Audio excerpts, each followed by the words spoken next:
Estamos con el doctor Fernando Descalzi, broncopulmonar como especialidad y docente de la Facultad de Medicina Clínica Alemana, Universidad del Desarrollo. Muchas gracias por participar en este proyecto, doctor Descalzi. Muchas gracias a usted. Me gustaría saber cuál es la importancia que tiene el examen físico pulmonar dentro de la semiología y por qué. Cualquiera sea la especialidad que tenga un médico, se va a enfrentar en algún momento de su vida con pacientes con patología pulmonar. Especialmente en nuestros países latinoamericanos, la prevalencia de enfermedades relacionadas con infecciones o con tabaco es muy importante. De modo tal que el conocimiento acabado de un buen examen físico es realmente relevante a la hora de enfrentarse con un paciente. ¿Por qué y cuáles son los objetivos generales que tiene la semiología pulmonar? El objetivo de este capítulo es que el alumno aprenda de manera integral y didáctica cómo realizar un examen físico torácico pulmonar, que debe tener sin duda una base anatómica para poder hacer una correlación con la patología. A todo esto, en ese mismo contexto, los objetivos específicos que debe lograr un alumno en medicina o estudiante de ciencias de la salud, ¿cuáles serían todos estos? Los objetivos específicos son, además de una anamnesis próxima y remota de la especialidad, es necesario realizar ordenadamente un examen físico torácico pulmonar que incluya una inspección, palpación, percusión, auscultación adecuada siguiendo las guías modernas que hay en este sentido.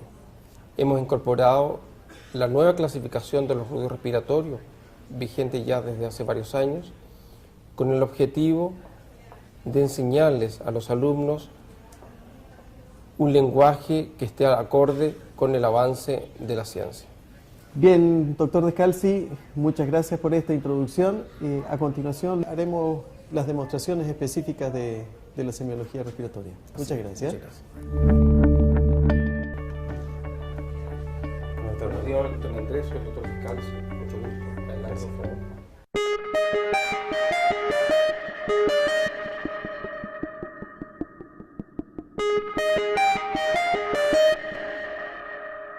Hola Andrés, ¿cómo estás? ¿Qué motiva tu consulta hoy día? Vengo porque hace como 4 días que tengo una tos que un poco molesta.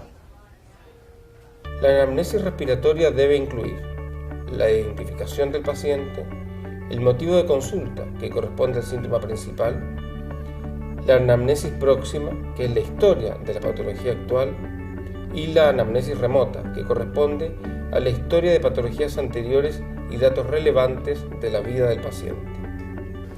Y actualmente tú me decías que estás con tos. ¿Y esta tos es seca o con expectoración? Sí, con flema. ¿Es mucosa, blanca o es amarilla, purulenta o con sangre? No, sin sangre. Dentro de las enfermedades respiratorias existe un sinnúmero de posibles síntomas, pero un gran porcentaje de importancia corresponde a unos pocos, que es imprescindible manejar bien.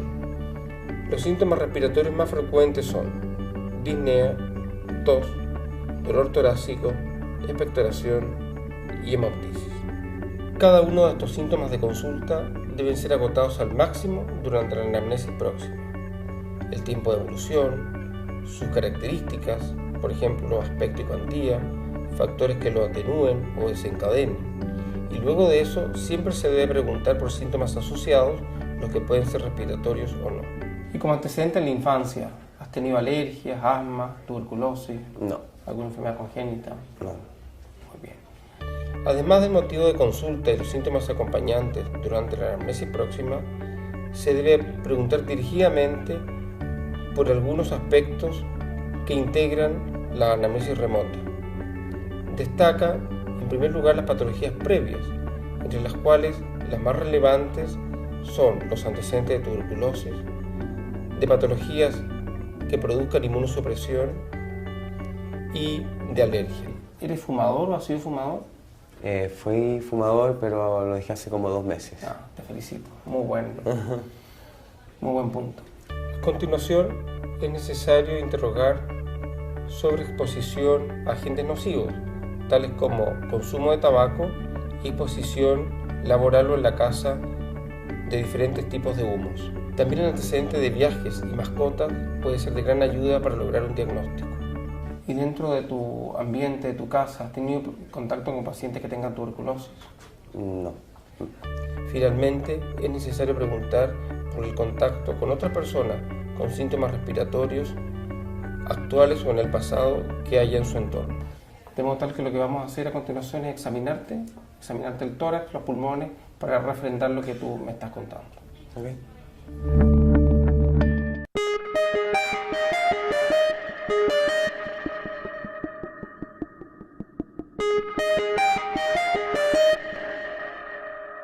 La caja torácica está formada por 12 pares de costillas que articulan por dorsal con las vértebras torácicas señalizadas como desde T1 hasta T2.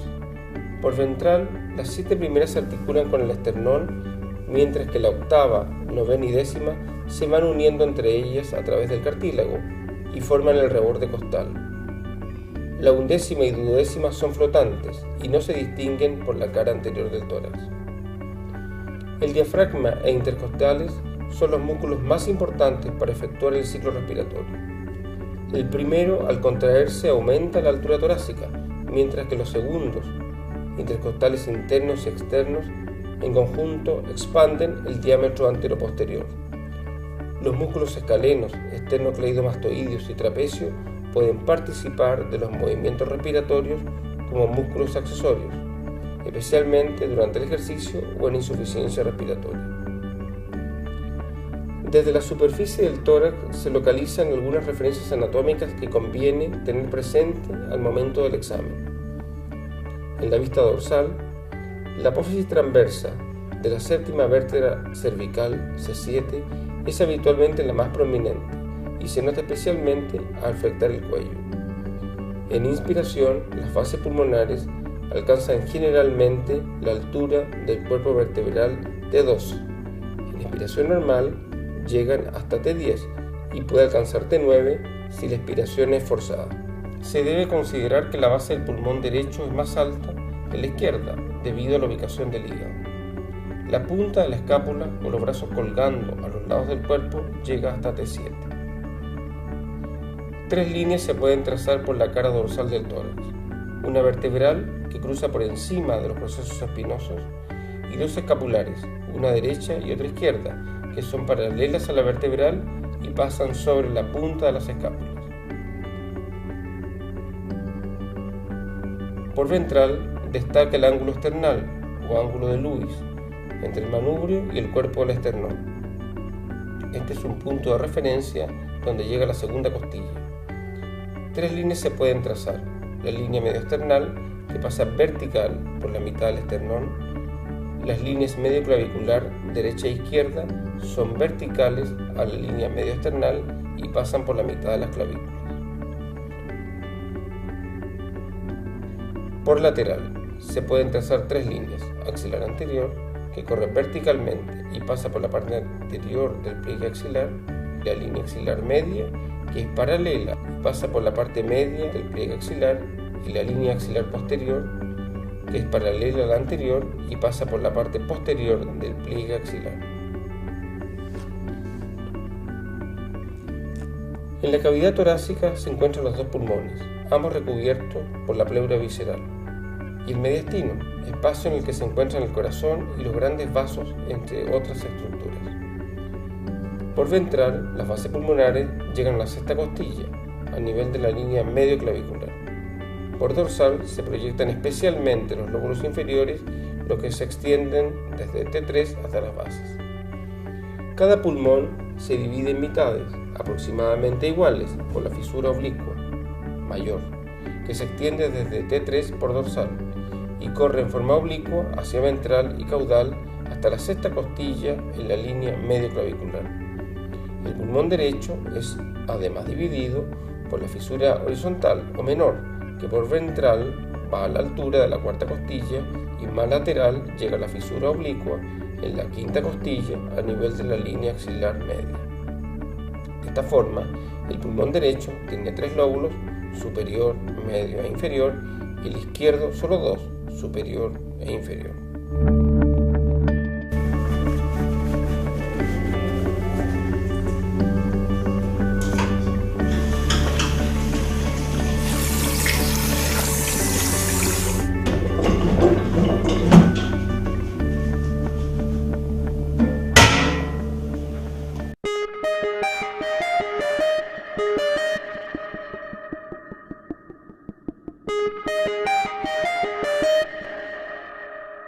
Ahora comenzaremos con el examen físico del tórax y pulmones. Esto incluye inspección, palpación, percusión y finalmente auscultación. Bueno, ahora procederemos al examen físico torácico pulmonar. En primer lugar tenemos la inspección. Es muy importante advertir cuál es el ciclo respiratorio que tiene el paciente, cuál es el tipo de respiración que tiene este paciente, que aquí podemos observar que es normal. Dentro de la inspección del tórax propiamente tal, hay que ver si hay alguna alteración en la piel, alteraciones de tipo estructural. En la inspección del tórax se deben evaluar la forma de este, el tipo o patrón respiratorio y la frecuencia respiratoria. Nos referiremos en primer lugar a la forma del tórax. En este punto se deben evaluar 3 aspectos: diámetro, posición del esternón y columna dorsal. Con respecto a los diámetros o dimensiones de la caja torácica, se debe observar que el diámetro anteroposterior es menor que el transversal. El esternón puede adoptar 3 posiciones: la normal, en la que no se nota depresión o protrusión de este, pectum excavatum o depresión del esternón, o pectum carinatum o protrusión del esternón en quilla de barco. Finalmente, se evalúa en este punto la forma de la columna dorsal, en la que se puede apreciar como hallazgo patológico una cifosis, una escoliosis o la mezcla de ambos, cifoescoliosis. El tipo patrón respiratorio se refiere a los ciclos respiratorios que se observan en el paciente. Dentro de este punto se pueden encontrar varios tipos de patrones: normal, apnea, Kussmaul, Biot, Cheyne-Stokes, tiraje y respiración paradojal. En este punto se debe considerar si el paciente utiliza o no musculatura accesoria. Finalmente, se debe evaluar la frecuencia respiratoria, siendo la normal entre 12 y 20 ciclos por minuto. Cuando los ciclos son superior a 20 o inferior a 12, se denomina taquipnea y bradipnea respectivamente. Respiración de Kussmaul es una respiración rítmica de mayor amplitud y frecuencia y se puede observar en pacientes con acidosis metabólica. Respiración de Cheyne-Stokes se caracteriza porque después de apneas de 20 a 30 segundos de duración, la amplitud de la respiración va aumentando progresivamente, fase increciendo, y después de llegar a un máximo disminuye hasta llegar a un nuevo periodo de apnea, fase de decreciendo. Esta secuencia se repite sucesivamente. Se observa en insuficiencia cardíaca y en algunas lesiones del sistema nervioso central. La respiración de Biot es una respiración que mantiene alguna ritmicidad, pero que es interrumpida por periodos de apnea. Cuando la alteración es extrema, comprometiendo la ritmicidad y la amplitud, se llama respiración atáxica. Ambas formas se observan en lesiones graves del sistema nervioso central. Y apnea en la que no se observan ciclos ventilatorios.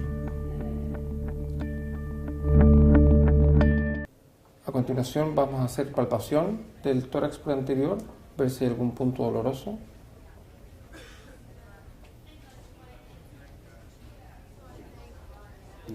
Y por el dorso es muy importante ver si hay puntos dolorosos.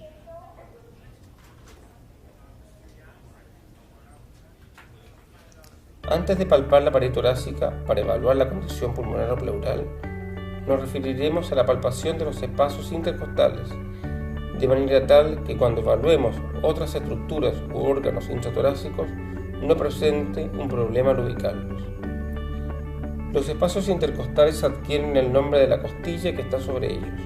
Por ejemplo, el segundo espacio intercostal queda debajo de la segunda costilla, y para ubicar este espacio se debe palpar el ángulo external del ubis y recorrerlo hacia el lateral hasta palpar la costilla que articula en este punto, la segunda.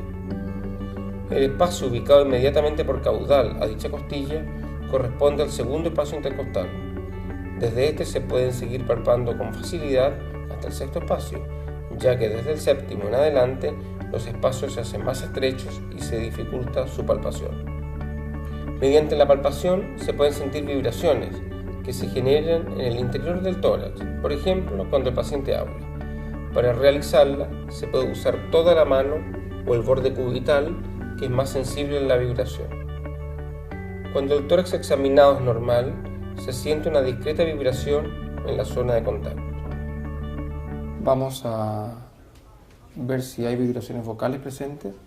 Por favor, puedes decir 33 varias veces. 33, 33, 33, 33, 33, 33. Muy bien. 33, 33.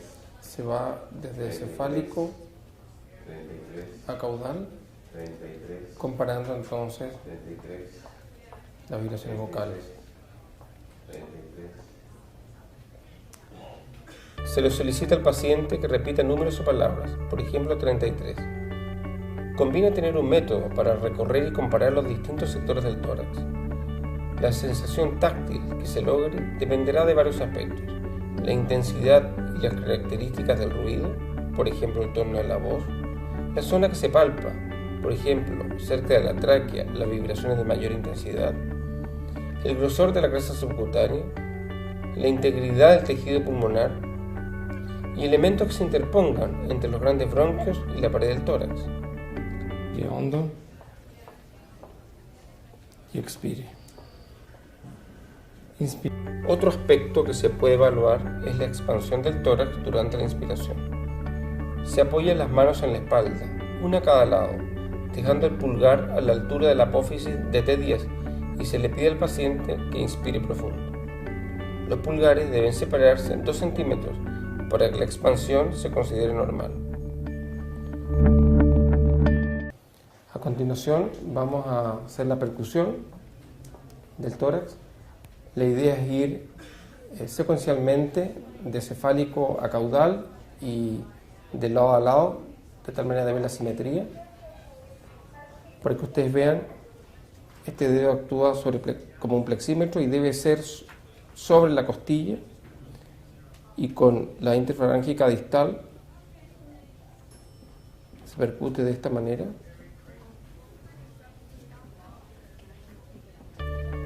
Se percute en los espacios intercostales y en los bordes de la escápula.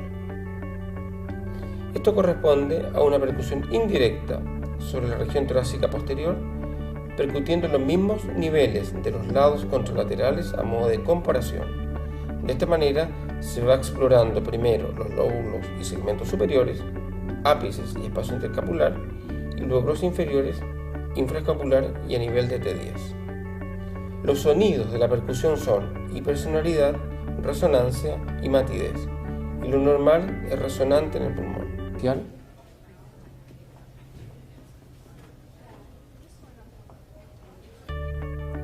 Así podemos encontrar matidez en el derrame pleural e hiperresonancia en el neumotórax.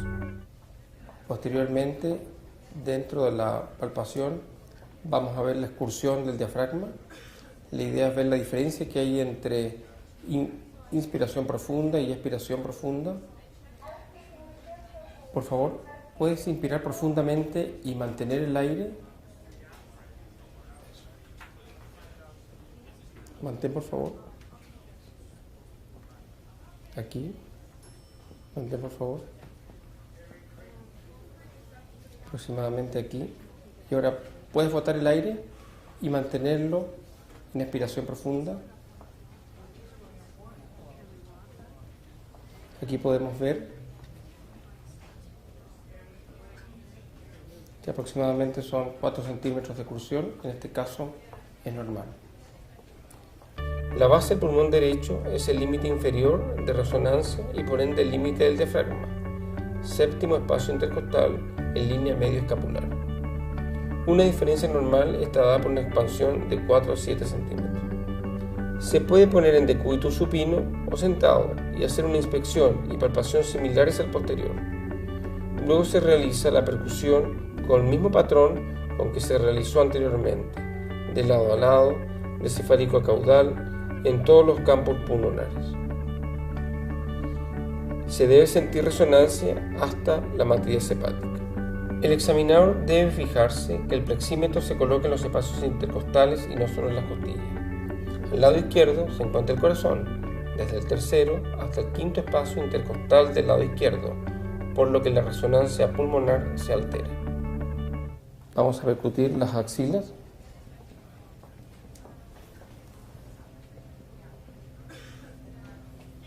No podemos olvidar los huecos supraclaviculares.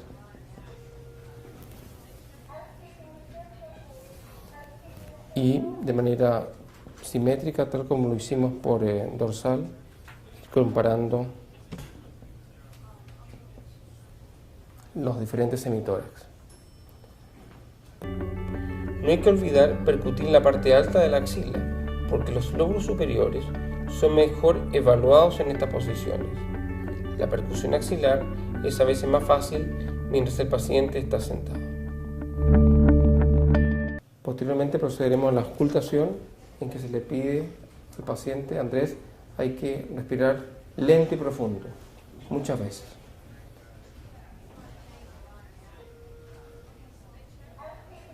Y la boca abierta. Esta se realiza utilizando el fonendoscopio, herramienta indispensable para un buen examen físico y para determinar los sonidos tanto normales como patológicos en el tórax. La auscultación requiere de un ambiente particularmente silencioso. Se debe solicitar al paciente que respire con la boca abierta, profundo y lento. Y es importante destacar que nunca se debe auscultar sobre la ropa.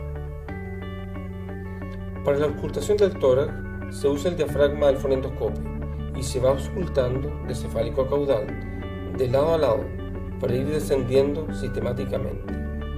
Se debe fijar en el tipo de sonido al menos un ciclo respiratorio completo en cada lugar. Se debe pedir al paciente que diga 33 en busca de broncofonía y que diga I en busca de egofonía. La auscultación en el tórax anterior se realiza en las mismas áreas que se palpan y se percuten, tratando de evaluar todos los campos pulmonares desde anterior, sobre todo el lóbulo medio y língula, que no se pueden evaluar bien por posterior, producto de su ubicación anatómica. Para la auscultación se repite el procedimiento que hicimos sobre el tórax posterior, buscando tonalidad, intensidad y duración, para luego buscar los sonidos adventicios. Necesito que respires profundo, lento, con la boca abierta.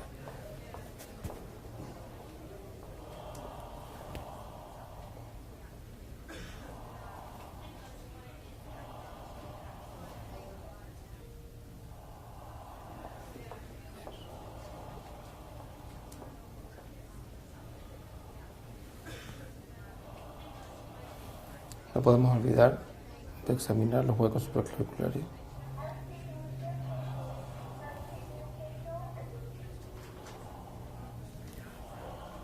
Y también las regiones axilares.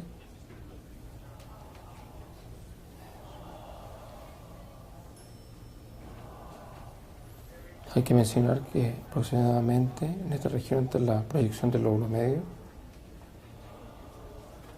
y aquí la proyección de la língula. Con la boca abierta.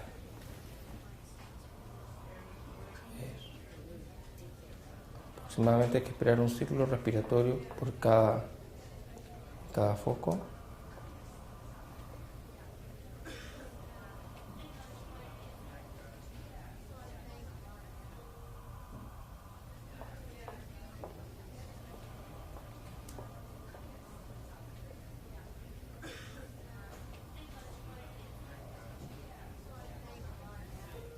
Posteriormente nos vamos hacia el lateral.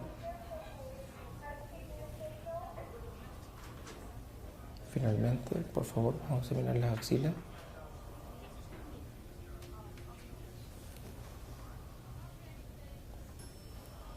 Para ver la simetría. La nomenclatura y clasificación actual de la auscultación pulmonar, que está en vigencia desde 1987, se detalla a continuación. Ruido de la respiración. Ruido respiratorio normal, integrado por ruido laringotraqueal y murmullo pulmonar. Alteraciones del ruido respiratorio, subclasificado como respiración ruidosa, respiración soplante, disminución o abolición del murmullo pulmonar. Transmisión de la voz, que puede ser normal, broncofonía o egofonía. Ruidos agregados o adventicios, clasificados como continuos o discontinuos. Dentro de los ruidos continuos existen los roncos, las sibilancias y el estridor, y dentro de los ruidos discontinuos están las crepitaciones, los frotes pleurales y los estertores traqueales. Ruido respiratorio normal. El flujo aéreo hacia la periferia del pulmón es lento y laminar, de modo que más allá de los bronquios segmentarios, el sonido viaja a través del pulmón y no de la vía aérea. El ruido de la respiración normal se ausculta durante la inspiración y desaparece en la mitad de la expiración. Ruido laringotraqueal. Corresponde al ruido respiratorio normal auscultado en zonas del tórax cercanas a la tráquea y grandes bronquios.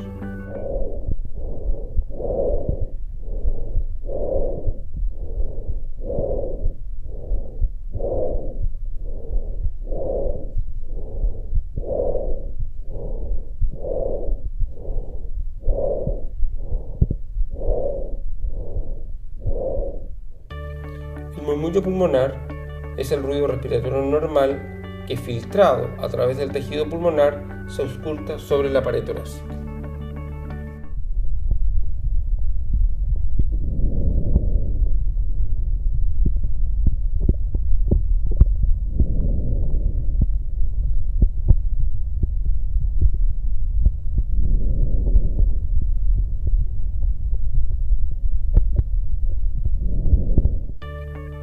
Alteraciones del ruido respiratorio. Respiración ruidosa. La respiración de un individuo sano es silenciosa y no se oye. La respiración ruidosa tiene su origen en el flujo turbulento de la vía aérea central y tiene una excelente correlación con el grado de obstrucción bronquial. La respiración soplante. Las atelectasias, consolidaciones y fibrosis pulmonares transmiten el sonido de la respiración sin filtración, por lo que se ausculta como una respiración soplante en ambos tiempos.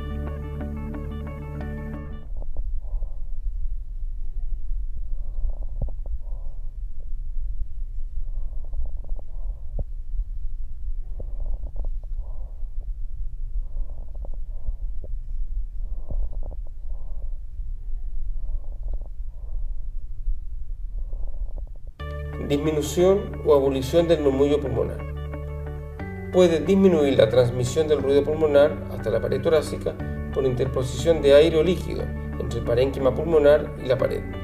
Esto ocurre en derrame pleural y en neumotórax. También se encuentra en atelectasias y en grandes obesos.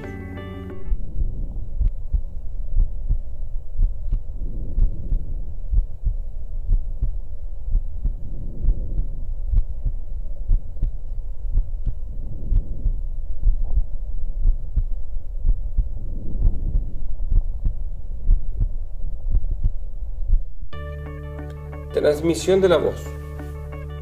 Normal. El parénquima pulmonar actúa como un filtro selectivo en el que se pierden los tonos agudos de las vocales, escuchándose la palabra en un murmullo de baja tonalidad.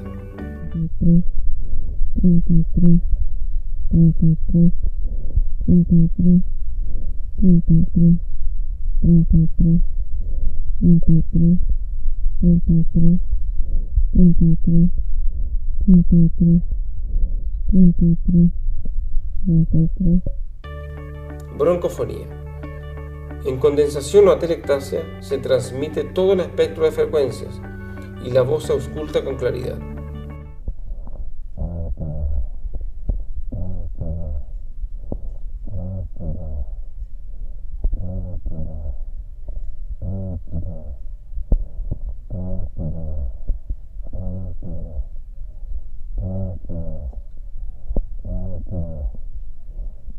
La pectoraloquia áfona es la transmisión de la voz cuchicheada.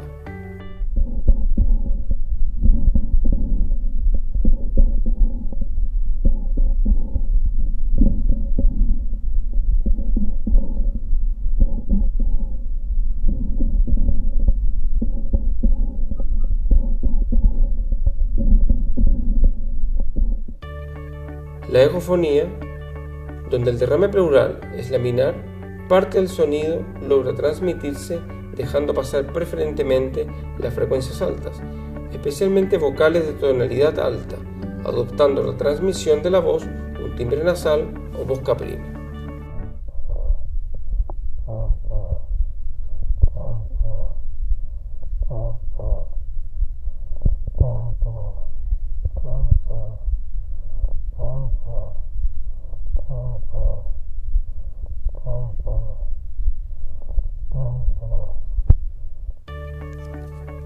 Ruidos agregados o adventicios. Ruidos continuos. Roncos.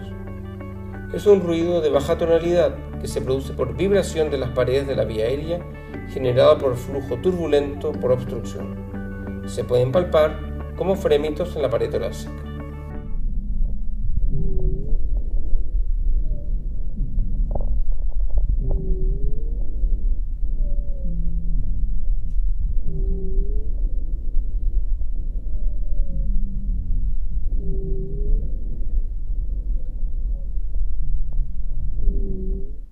Sibilancias. Sonidos musicales continuos de alta tonalidad. Al disminuir el lumen de los bronquios, se comporta como un instrumento de viento, produciendo un sonido musical de diferentes tonalidades. Las sibilancias se transmiten bien y son audibles incluso a distancia. Hay sibilancias monofónicas y polifónicas. Las monofónicas son de baja tonalidad y se auscultan en inspiración, expiración o en ambos tiempos. Las polifónicas son exclusivamente expiratorias y todas las notas comienzan y terminan simultáneamente.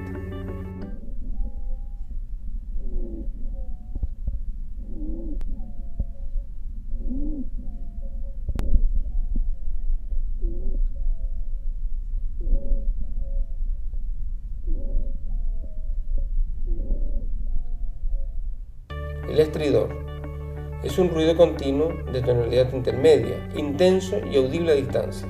Se produce cuando hay obstrucción de la laringe y de la tráquea extratorácica.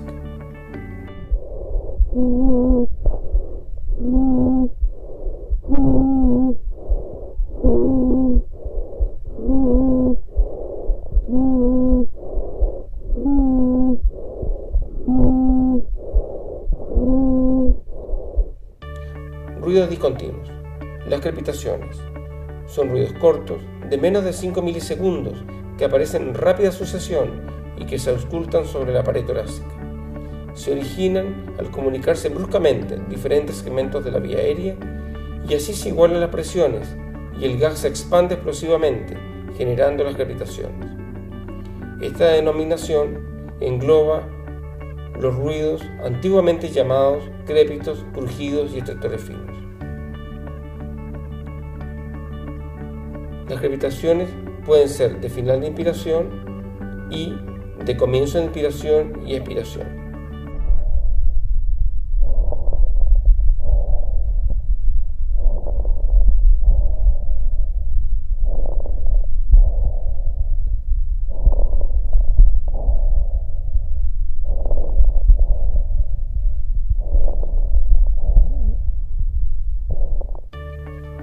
Frotes pleurales. Las superficies pleurales, parietal y visceral, son suaves y lubricadas y se deslizan suave y silenciosamente. Cuando la pleura está inflamada o infiltrada, la superficie se hace áspera y se produce un ruido musical y de baja tonalidad. Se auscultan en inspiración y en expiración. Estertores traqueales. Son ruidos audibles a distancia generados por la acumulación de secreciones en las vías aéreas mayores.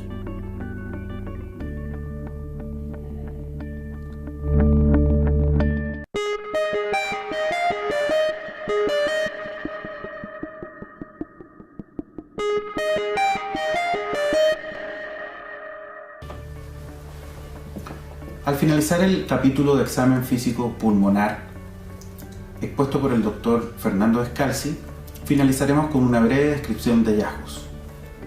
En el caso de un paciente sin patología médica sería de la siguiente manera. Inspección. Tórax simétrico de forma y diámetros antero, posterior y transversal conservados. No se observan lesiones. Columna dorsal alineada sin presencia de desviaciones patológicas. Tráquea situada en línea media.